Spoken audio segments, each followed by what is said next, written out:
കാലിക്കറ്റ് എയർപോർട്ടിൽ കരിപ്പൂർ പോലീസ് 15 കോടിയുടെ ഹൈബ്രിഡ് കഞ്ചാവ് പിടികൂടിയ കേസിലെ മുഖ്യപ്രതി പിടിയിൽ.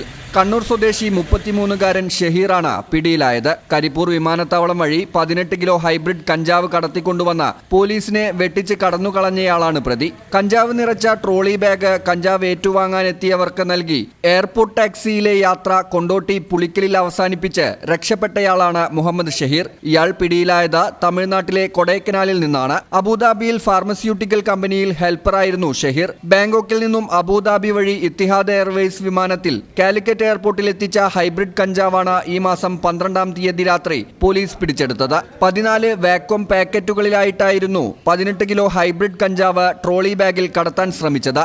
ഇയാളിൽ നിന്ന് കഞ്ചാവ് ഏറ്റുവാങ്ങാൻ കാലിക്കറ്റ് എയർപോർട്ടിലെത്തി കാത്തുനിൽക്കുകയായിരുന്ന കണ്ണൂർ മട്ടന്നൂർ സ്വദേശികളായ റോഷനും റിജിലുമാണ് ആദ്യം പോലീസ് പിടിയിലാവുന്നത്. പോലീസ് പിടികൂടിയ കണ്ണൂർ സ്വദേശി 35-കാരൻ റിജിൽ, തലശ്ശേരി സ്വദേശി 33-കാരൻ റോഷൻ എന്നിവർ റിമാൻഡിലാണ്. അന്ന് വിമാനത്താവളത്തിൽ നിന്നും ഷഹീർ നേരെ തമിഴ്നാട്ടിലേക്കാണ് രക്ഷപ്പെട്ടത്. 12 ദിവസത്തോളം മൈസൂരിലും ബാംഗ്ലൂരിലും തമിഴ്നാട്ടിലും നിരവധിയിടങ്ങളിലും മാറി മാറി താമസിച്ചു വരുന്നതിനിടയിലാണ് ഇയാളെ കൊടൈക്കനാലിൽ നിന്നും പോലീസ് അറസ്റ്റ് ചെയ്യുന്നത്.